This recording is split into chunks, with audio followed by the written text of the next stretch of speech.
resources sector continues to expand rapidly, authorities are implementing measures aimed at ensuring that mining and other extraction activities are done in a safe and sustainable manner. I am Ernestine Leonard, and this week on El Dorado Shines, we will be looking at mining with the environment in mind.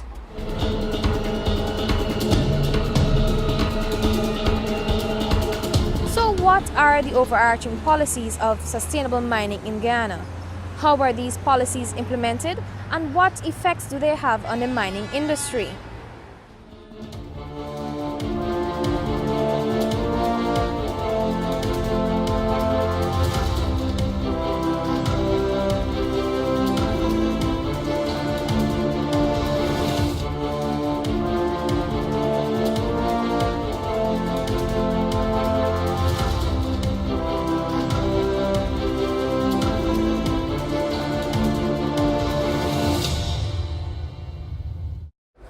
Managing a rapidly expanding industry and at the same time ensuring that mining activities are carried out with minimum disruption to the environment do come with its challenges.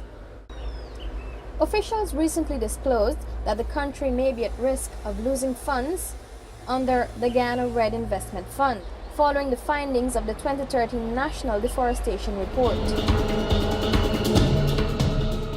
We have seen over the past 3 years, with 2012 being the recently reported period that we've released, that deforestation in Guyana occurs mainly along 5 main drivers.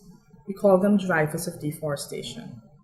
And these are in order of ranking: mining, forestry, and infrastructure coming almost together in similar amounts, and fire. And we also have, to some extent, the relationship between infrastructure and mining and infrastructure and forestry also showing out in that respect, in addition to urban infrastructure that we also report on. So across these drivers, we would report uniformly every year on the rate of deforestation for each of the drivers.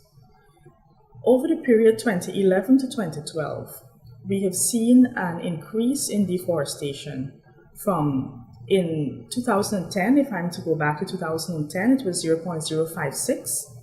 In 2011, we saw a decrease in deforestation to 0.054. And in this year, 2012, the recently reported period, we saw an increase from the 2011 period to 0.079. However, it is important to note that with the Norway Agreement, there is a set benchmark for deforestation, which is 0.275, which means with the slight increase highlighted in the report, Guyana will still be well below that deforestation level. So in the context of the set benchmark of deforestation rate, we are way below that level because we are at 0.07 and the level is 0.275. So it's a significantly lower rate than the set benchmark. But what has come out in the second and revised agreement with the government of Norway is a second layer of what can be referred to as a sliding scale for penalties if there is any increase vis-a-vis the 2010 level, which is 0.056. What is important to note, though, about this second level of penalty, this sliding scale type of approach, is that it allows for that development space within the context of our natural resources sector to be realized. In essence, the scale allows for development from 0.056 to 0.1%, only after which, if we exceed 0.1%, there is no payment. So throughout the scale from 0.056, if it's 0.07, if it's 0.09, there will continue to be payments under the agreement, but in reduced amounts. So is it really realistic to believe that the rate of deforestation can remain constant year after year, particularly with a rapidly developing country like Guyana? I do believe it is an unrealistic expectation to think that the rate of deforestation will be the same every year, perpetually. It just cannot be. It cannot be because it's not a single variable issue. The rate of deforestation is not dependent on just one element of the economy or of the society or of development overall. There's so many variables at play, so many economic activities at play, so many development activities that are unfolding, so many activities at the community level which are also being implemented and executed over time. So to allow for that space and for realizing that there will be fluctuations, it is essential to be realistic about what we are undertaking in Guyana. We are undertaking a medium to long-term program on payment for ecosystem services. And within the context of any medium to long-term program, it is expected that there will be fluctuations. Nevertheless, authorities do take the findings of these reports seriously, with a view to examining what measures can be put in place to minimize such increases in deforestation. It is not a non-issue that we have seen increases in some of the drivers of deforestation.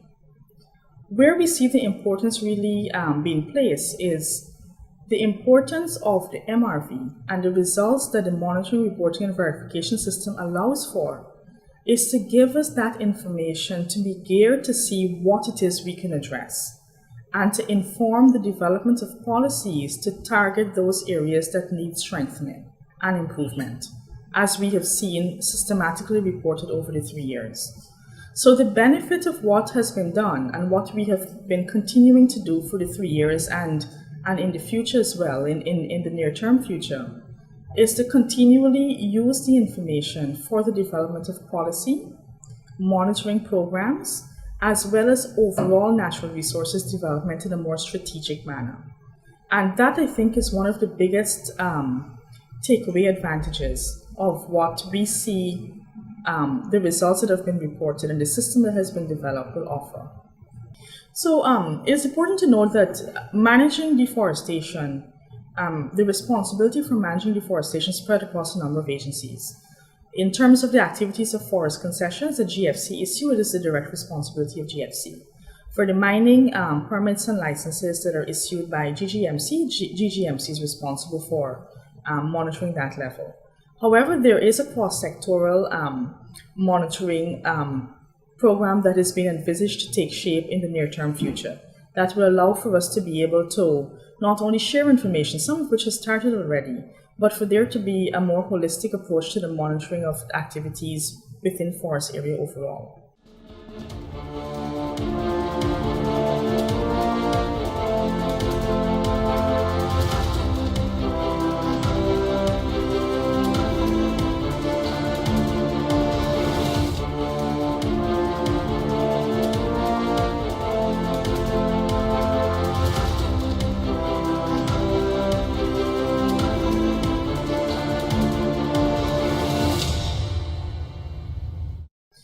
Having noted that, it is important for me to also mention that the rate of deforestation on account of the forestry driver has remained stable over the course of the 3 years.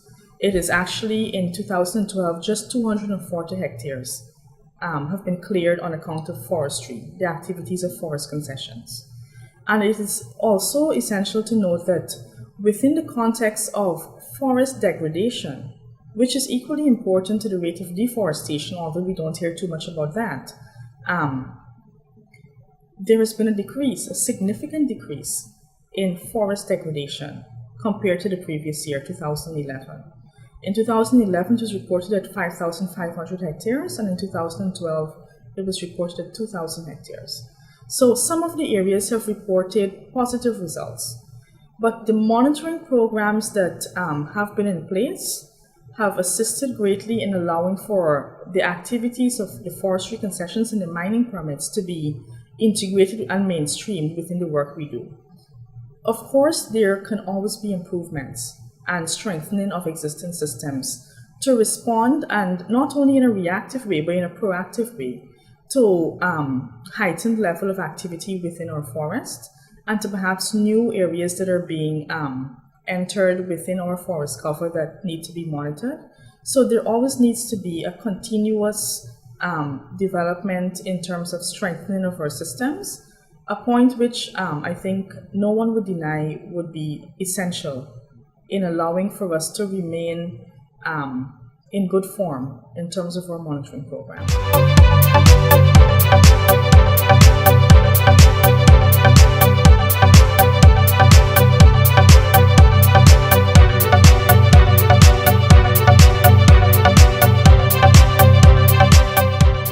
So we don't see it as a static kind of approach, and the work that GFC would have done, and I'm sure GGMC would also be of this view, always need to take into context the current level, scope, and scale of the activities within our sectors, and to be able to proactively plan for what will be coming in terms of activities within mining and forestry, which is what this report helps us to do. It helps us to see where it is our efforts need to be focused. Because we're talking about 21 million hectares, the whole forest cover of Guyana. So it is not a small task by any means. So the efforts towards monitoring need to be strategic. And reports like the Monitoring, Reporting and Verification System document allows for monitoring programs to be more strategic. And I think it's quite valuable that it is not only done in an ad hoc manner, but it is done consistently over time. Of course, there can be great benefit if the reports were to be slightly more real time, in that it's 2013 and we are talking about a 2012 report. There can be great benefit in accompanying this kind of report, which serves the purpose for which it is intended, but to have a more real time way of monitoring. And that is an area that both GFC and GGMC, under the auspices of the ministry, are looking to see ways in which we can advance more real-time monitoring in the future. So that is one of the areas we're looking at currently. I think, if you speak to anyone who is involved in this technical area, I'm certain no one will say that a country is expected to have a fixed 4-digit decimal point rate every year for forever. There will be fluctuations, and those fluctuations need to be taken into context. Some of the fluctuations are cyclical, for example.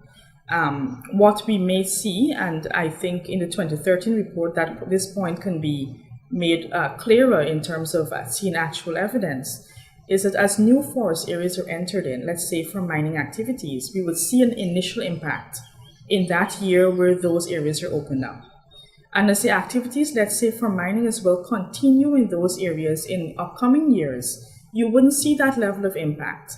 You would see it in a one-off manner, and so it is in some way cyclical as well. You would see upward and downward swings in the deforestation rate by the very nature of the practice. So in many ways, if one were to think that Guyana should remain at a 3-digit decimal point rate, which is, let's say, 0.056 or 0.054%, it would not be the most informed expectation, because it is setting yourself up for failure, because you would not be able to keep, if it's a high rate or a low rate, you cannot retain a 3-digit decimal point rate every year perpetually.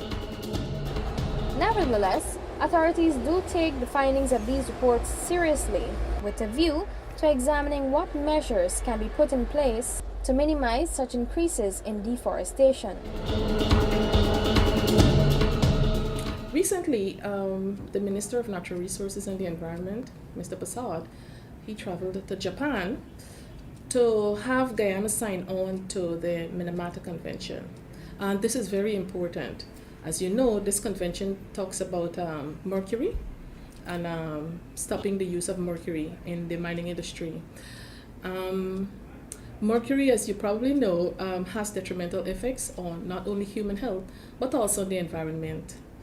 Yes, the ministry is looking to phase out the use of mercury in the near future, possibly within the next 10 years.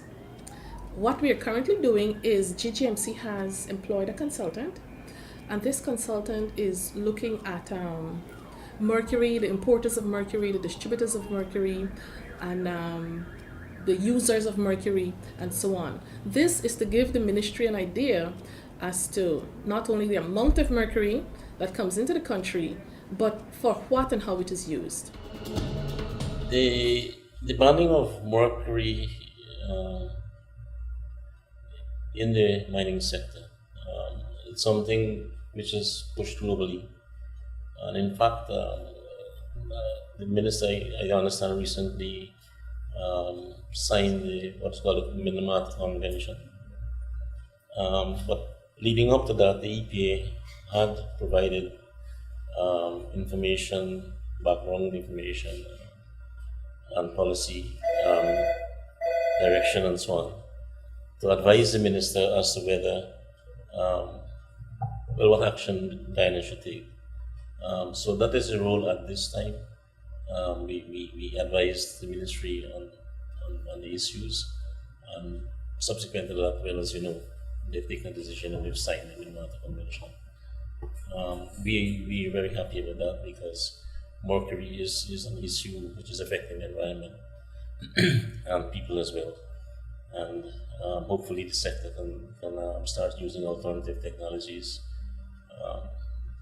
Recently, we looked at the shaking table system, and I understand there are other systems that are available there that can be used in the mining sector, albeit it will be more costly, but I think it's a good step in the right direction.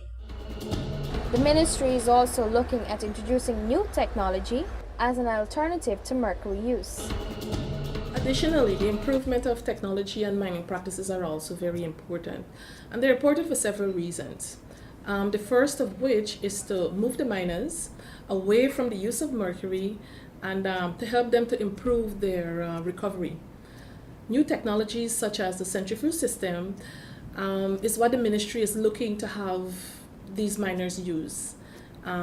These systems have already been proven in other countries, and they've been shown to increase the recovery rates in mining operations from about 30 to 80%. The miners are very receptive. They're, once they can see the working of it, the benefits of it, and it's can be affordable. I mean, it's not really that cheap as mercury, but once it is there and it can catch on and it can work, they will eventually fall to suit.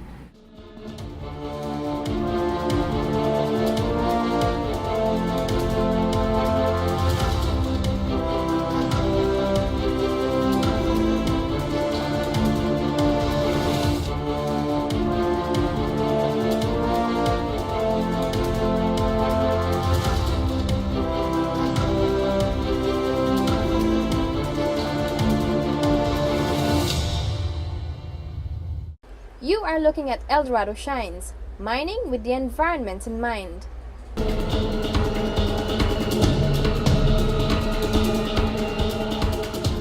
A number of measures exist to ensure that mining activities are carried out in keeping with various regulations that are in place in Guyana. In terms of environmental management, sustainable environmental management, the Act is a very important one, which gives clear guidance as it relates to the environment. Not saying that the 20 of 89 don't have, but what was in the 20 has been expanded more. So far, we have been doing lots of things as it relates to monitoring and ensure good practices in the hinterland.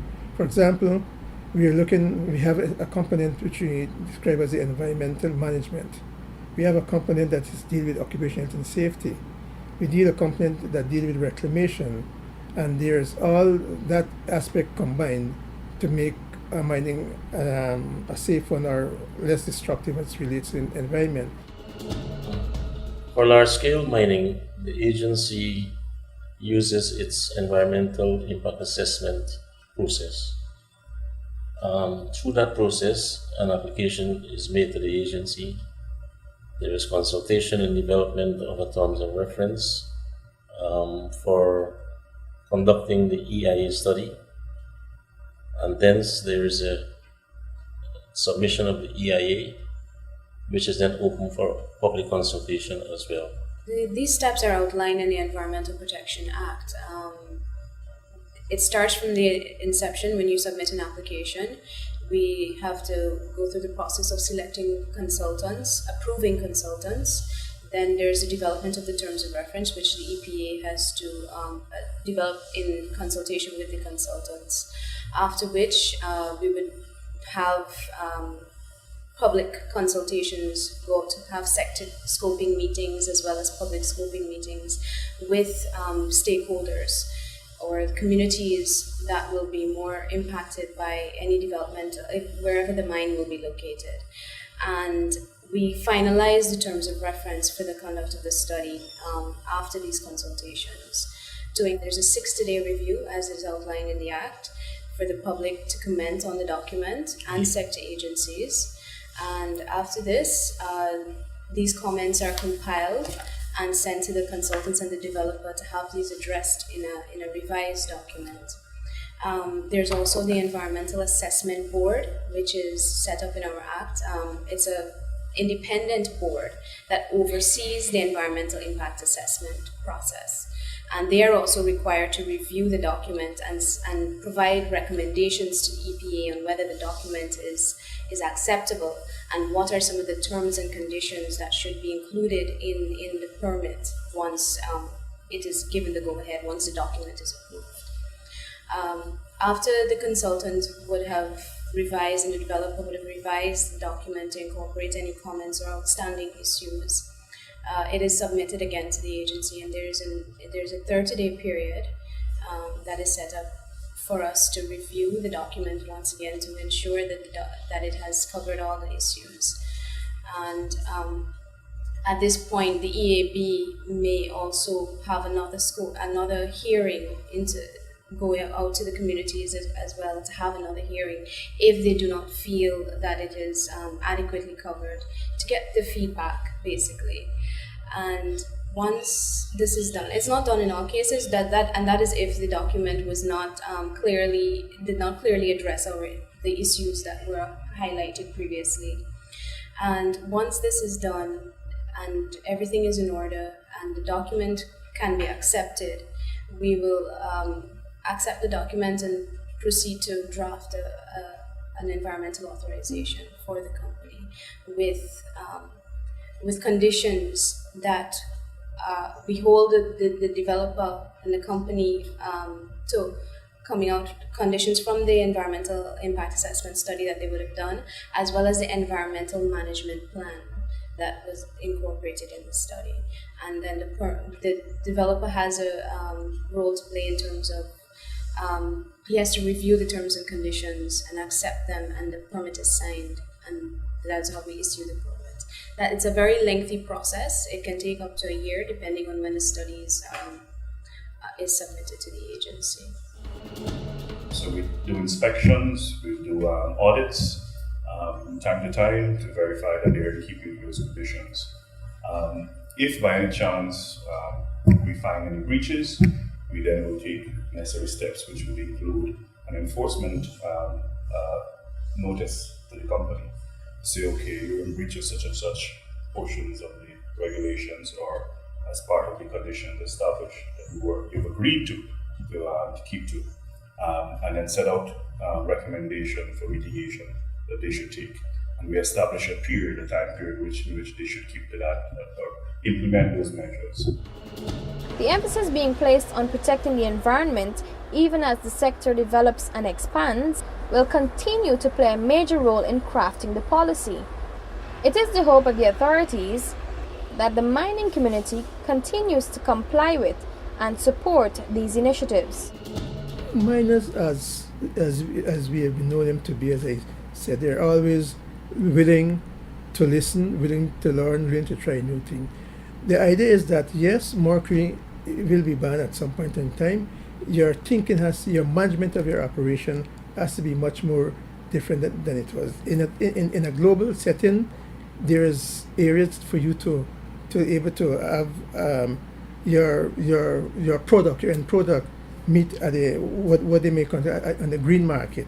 They want it to be a part of the green economy, where you can have where you can do your trade without any great barriers. So the more environmental management and the more environmental awareness you put into your operation, it's more likely to be accepted at the higher level. So doing the things that you're right now in a sustainable manner, you're likely to succeed in a global setting that relates to export, import, as the case may be.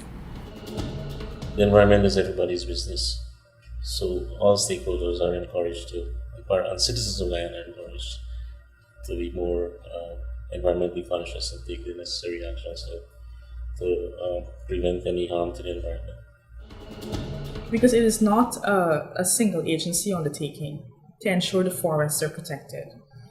It is a multi-party kind of approach that not only involves government, but it involves private sector, civil society, indigenous communities, as well as independent third party from the international community as well.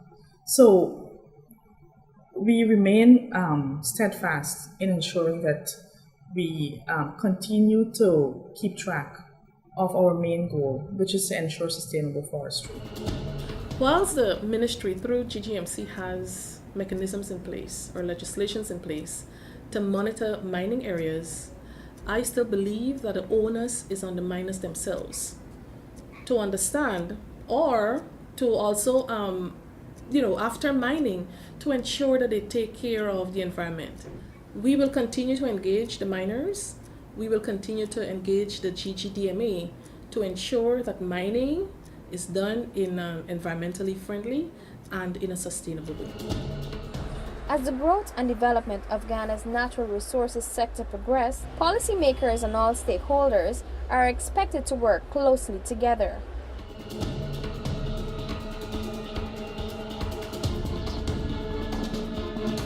Alright, basically the most fundamental advice is to make sure that the operators and the miners that are going to be around these machines follow all of the safety regulations. There are a lot of safety tags on every Caterpillar machine, and there's also the owners and operation manual, which we always encourage everybody to at least read. It has a lot of information that can be followed from the regular miner to the regular operator. The main objective is that these machines should be taken care of, and we would encourage everybody to follow all the safety guidelines as they could, as much as they could. Sometimes we may forget, but it's important that we follow them before and after every operational shift. Alright, several basic things that they can actually do is actually check the oil level, the hydraulic oil level, as well as the coolant. They can actually check that visually without even going into the monitor. And those are some of the basic things that they can do just to avoid having like overheating problems or engine problems. The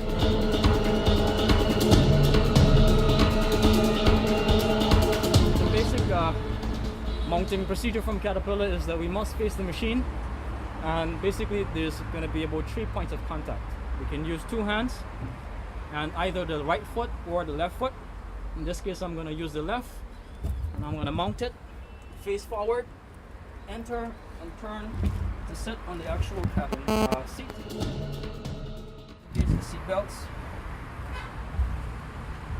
Take the keys out and we exit just like how we came in. We grab the rail bars, first foot on the tracks, the next one on the actual support, and then down. And then we do another inspection like when we first started. Do join us again next week for another program of El Dorado Shines. Until then, I'm Ernestine Leonard, encouraging you to let's all play a role in protecting our environment.